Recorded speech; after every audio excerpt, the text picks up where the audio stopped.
दोस्तों UPSC prelims 2026 का paper हो चुका है। जीएस पेपर फर्स्ट पेपर हो गया है इनका और जानने वाले हैं क्या पेपर रहा, कैसा रहा, कहाँ से ज़्यादातर क्वेश्चन पूछे गए, कौन से पार्ट से, कौन से सब्जेक्ट से, और इस बार पॉलिटी का रोल कैसा क्या आ रहा है, क्योंकि पॉलिटी के बेस पे काफ़ी बच्चे गए थे और कुछ निराशा देखने को मिली है। बताइए कैसा रहा पेपर? एक्चुअली अगर मैं बात करूँ तो क्वेश्चन का जो लेवल है वो मॉडरेट ही था, लेकिन हिस्ट्री का इस बार रेशियो बहुत ज़्यादा था। कुछ जो मैंने नोटिस किया, कुछ 20 क्वेश्चन थे हिस्ट्री के, और इस बार कुछ नए ऑप्शन भी इंट्रोड्यूस हुए हैं। मतलब ऑप्शन रखने का स्टाइल जो है नया इंट्रोड्यूस हुआ है, तो मे बी वो स्टूडेंट्स को लेकर थोड़ा सा कन्फ्यूजन भी क्रिएट कर सकता है। जैसा कि स्टार्टिंग में मुझे भी थोड़ा सा हुआ था, लेकिन बाद में लगा कि हाँ ठीक है, फिर कर सकते हैं। अच्छा, करंट अफेयर्स कैसा क्या? मुझे लगता है करंट में डायरेक्ट करंट अफेयर्स थोड़े से कम थे, ज़्यादा शायद हो सकता था, लेकिन इस बार हिस्ट्री पे बहुत ज़्यादा हिस्ट्री का रेशियो बहुत ज़्यादा है इस बार। कुछ 20 क्वेश्चन थे। हिस्ट्री में कितने क्वेश्चन कौन से पार्ट से देखे? एक्चुअली जो मैंने नोटिस किया, एंशिएंट से क्वेश्चन ज़्यादा थे और बाकी कुछ मॉडर्न से भी थे। हाँ। बाकी अगर होल बात करें पूरा मिला के तो 20 क्वेश्चन हिस्ट्री से कुल मिला चला के थे। अच्छा। ज्योग्राफी से क्या कैसा? अगर हिस्ट्री की बात करें तो ज्योग्राफी से कुछ 15 से 16 क्वेश्चन आ रहे हैं, और मुझे लगता है अगर हिस्ट्री की बात किसी से और आ रहा है तो ज्योग्राफी से, और फिर पॉलिटी का शायद तीसरा नंबर रहा है। पॉलिटी से जो क्वेश्चन, कितने क्वेश्चन देखने को मिलेगा? पॉलिटिक्स तो एग्जैक्टली मैं रिमेंबर नहीं कर पा रहा हूँ, लेकिन मुझे लगता है कि हिस्ट्री और ज्योग्राफी से कम ही रहे हैं पॉलिटी में इस बार। अच्छा। और इस रेशियो थोड़ा सा कम हुआ है इस बार। इकोनॉमी का क्या कैसा रोल रहा है?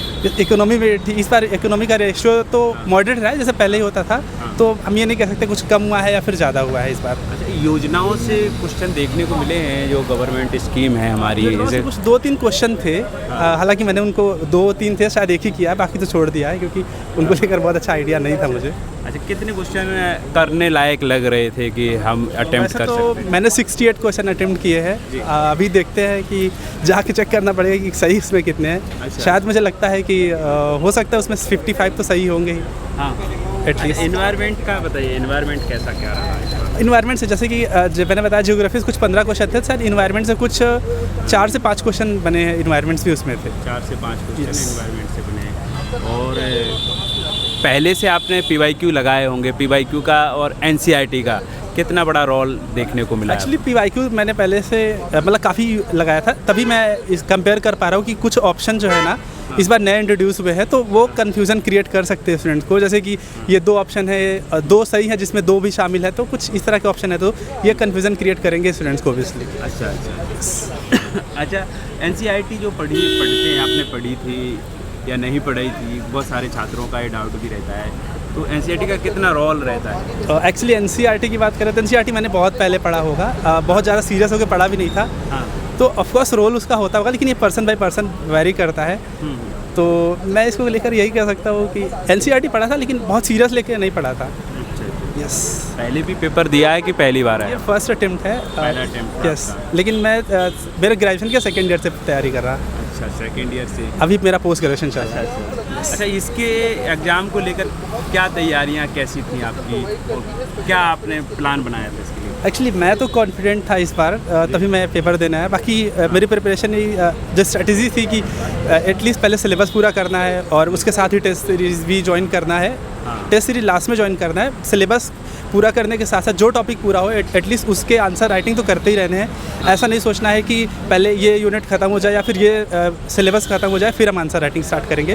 वो बहुत बल्कि हो जाता है और फिर बाद में करने का मन भी नहीं करता है। अगर थोड़ा थोड़ा करते हैं तो हमें कॉन्फिडेंट भी आता रहता है कि हम कुछ तो कर रहे हैं और कुछ तो आउटकम आ रहा है। अच्छा, मॉक आप लगा रहे होंगे, तो मॉक और रियल पेपर में कितना अंतर देखने को मिला? वही मैं वो उस पर आने ही वाला था। जो मॉक की अगर बात करें तो मुझे लगता है कि टेस्ट सीरीज़ के क्वेश्चन काफ़ी टफ होते हैं इसके कंपैरिजन में।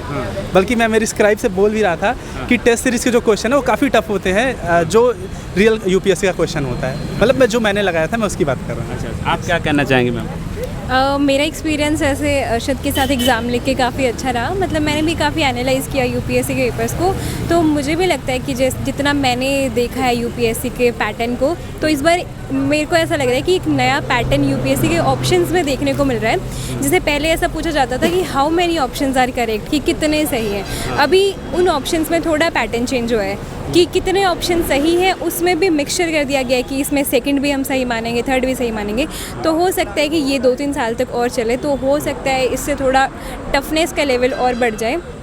हिस्ट्री के क्वेश्चन सच में ज़्यादा थे, 20 के अराउंड, और पॉलिटी का जो सेक्शन था वो मॉडरेट के ही आसपास था कि वही पॉलिटी के क्वेश्चंस किए जा सकते थे, और उसमें ही नए पैटर्न्स का इंट्रोड्यूस ज़्यादा देखा, मतलब इंट्रोडक्शन ज़्यादा हुआ है नए पैटर्न का। अच्छा, हिस्ट्री में जो उतार चढ़ाव देखने को मिलता है, एक नया बूम इस बार 20 क्वेश्चन बहुत काफ़ी ज़्यादा होते हैं, तो सारे के सारे हमारे इंसिडेंट से थे कि तीनों पार्ट से देखने को मिल रहे हैं, पता? एंशंट से थोड़े क्वेश्चन ज़्यादा थे, बाकी फिर उसके बाद में मॉडर्न से थे, और मिडिवल से क्वेश्चन लगभग नहीं के बराबर ही थे, शायद एक आंक रहे हो तो। अच्छा, आपकी तैयारी में कोचिंग या खुद सेल्फ स्टडी का कितना रोल है? आप एक्चुअली मैं दृष्टि आई से कोचिंग कर रहा, तो मुझे लगता है कि दृष्टि आई का कंटेंट काफ़ी ठीक है, तो वहाँ से काफ़ी हेल्प मिली। बाकी मैं दीपस्तंभ मनोबल से एसोसिएटेड हूँ, तो वहाँ से मेंटरशिप मिल जाती है, बहुत वेल क्वालिफाइड लोग हैं, तो वहाँ से भी काफ़ी हेल्प मिल जाती है। अच्छा, यस। जो एस्पिरेंट आने वाले हैं तैयारी में, उनके लिए क्या कहना चाहेंगे? शुरुआत कैसे करनी चाहिए? कौन कौन सी बातों का ध्यान रखें? मुझे लगता है कि स्टार्ट कैसे करनी चाहिए, उससे पहले इस बात पर बात करने की ज़रूरत है कि उनका बैकग्राउंड क्या रहा है। अगर उनका बैकग्राउंड साइंस रहा है 12th तक, तो ऑफकोर्स उन्हें NCERT तो कम से कम 6 से स्टार्ट करना चाहिए। अगर उनका बैकग्राउंड मेरी तरह जैसे कि ह्यूमैनिटीज़ ही रहा है, तो 9 से NCERT को पढ़ के स्टार्ट कर सकते हैं। अच्छा, ऑप्शनल क्या है आपका? मेरा ऑप्शनल भी हिस्ट्री है। हिस्ट्री है, तो इसके लिए आप कैसे तैयार कर रहे हैं? एक्चुअली मेरा ऑप्शनल हिस्ट्री है, मेरा हिस्ट्री भी ठीक कमांड भी है, तो बाकी अभी तो मैंने मणिकांत सिंह के नोट्स पढ़े हुए हैं, और फिर मेरा 5 साल का बैकग्राउंड भी रहा है हिस्ट्री में, तो मैं एक्सपेक्ट कर सकता हूँ कि ग्रेजुएशन आपका है? हाँ, मैं किरोड़ी मल से ग्रेजुएट हूँ हिस्ट्री में, और post graduation department of history, university of Delhi. अच्छा, मैम आप क्या कर रहे हैं साथ में? आप एक्चुअली मैं मिरांडा हाउस से ग्रेजुएट हूँ, तो अभी मैं वही तैयारी में ही लगी हूँ, मैंने भी स्टार्ट करी है तैयारी, तो मैंने सोचा कि एग्ज़ाम लिख देती हूँ, अर्शद के साथ जान पहचान थी, तो इसको स्क्राइब की ज़रूरत थी, तो मैं सोच रही थी कि यहीं से एक्सपीरियंस गेन हो जाएगा, तो अच्छा लगा एग्ज़ाम देके। 27 में आप भी एग्ज़ाम देने वाले? सोच रही हूँ, अभी कुछ फाइनल नहीं है। अच्छा, आप क्या कहना चाहेंगे तमाम जितनी भी गर्ल्स हैं उनके लिए और एस्पिरेंट उनके लिए क्या बोलना चाहिए?